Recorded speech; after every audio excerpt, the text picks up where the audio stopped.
சூர்யா ரசிகர்கள் எல்லாருக்குமே ரொம்ப ரொம்ப முக்கியமான ஒரு விஷயத்தை பற்றி தான் பேச போகிறோம். ரெட்ரோ திரைப்படத்தை பற்றி தான் பேச போகிறோம். ரெட்ரோ திரைப்படத்தோட அஃபிஷியலான ஃபஸ்ட்டு சிங்கிள் வெளியாக போகிறது. ரசிகர்கள் செமையாக கொண்டாட போகிறார்கள். அதாவது ரெட்ரோ திரைப்படத்துக்கு ரசிகர்கள் மத்தியில் மிகப்பெரிய எதிர்பார்ப்பு இருக்குது. இந்த திரைப்படத்தோட ஷூட்டிங் போன வருடம் நவம்பர் மாதமே முடிந்தாலும் படத்தை ப்ராப்பராக ப்ரொமோஷன் பண்ணி போஸ்ட் ப்ரொடக்ஷன் ஒர்க் எல்லாமே ப்ராப்பராக முடிச்சுட்டு அப்புறம் தான் படத்தை ரிலீஸ் பண்ணணும் அப்படிங்கிற ஒரு விஷயத்தில் ரொம்ப ரொம்ப ரொம்ப கவனமாக படக்குழு இருக்காங்க. ஸோ இப்போ படத்தை அஃபிஷியலாக மே 1ஆம் தேதி ரிலீஸ் பண்ணலாம் அப்படிங்கிற முடிவில் இருக்காங்க. இப்போ அதுக்கான ப்ரொமோஷன் ஒர்க்கில் படக்குழு இறங்கியிருக்காங்க. ஃபஸ்ட்டு அப்டேட்டாக படத்தோட அஃபிஷியலான ஃபஸ்ட்டு சிங்கிளை ரிலீஸ் பண்ணிடலாம் அப்படிங்கிற பிளானில் இருக்காங்க. அதுக்கான ஒரு டேட்டை ஃபிக்ஸ் பண்ணி வச்சுருக்காங்களாம். அது பிப்ரவரி 14ஆம் தேதி அப்படின்னு சொல்லப்படுகிறது.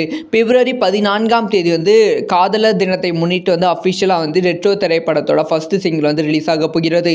இந்த ஃபஸ்ட்டு சிங்கிளும் கம்ப்ளீட்டாக ஒரு ரொமான்டிக் சாங்காக மட்டும் இல்லாமல் ஒரு லவ் சாங்காக மட்டும் இல்லாமல் அந்த லவ் எந்த அளவுக்கு ஆழமாக இருக்குது, அந்த லவ்வுக்கு அப்புறமா எதுக்காக அந்த லவ் அவ்வளோ அழகாக பாதுகாக்கிறான். ஸோ இது மோட்டிவேஷனான சாங்காக இருக்கும் அப்படின்னு சொல்லப்படுகிறது. அதே சமயம் கொஞ்சம் லவ் சாங்கை விட டிஃப்ரெண்ட்டாக இருக்கும் அப்படின்னு சொல்லப்படுகிறது. ஃபார் எக்ஸாம்பிள் சொன்னால் வேலைக்காரன் திரைப்படம் பார்த்துருப்போம். அதில் இறைவா சாங் இருக்கும். அது லவ் சாங் மாதிரி இருக்கும். ஆனால் லவ் சாங்கும் ஒரு மோட்டிவேஷன் சாங்கும் மிக்ஸ் ஆகி இருக்கும். அதே மாதிரி சம்திங்கில் ஆகாயம் சாங் இருக்கும். அதுவும் லவ் சாங் மாதிரி இருக்கும். அது கொஞ்சம் டிஃப்ரெண்ட்டாக இருக்கும். அதுக்கப்புறமா காதலே காதலே அப்படிங்கிற ஒரு சாங் இருக்கும்.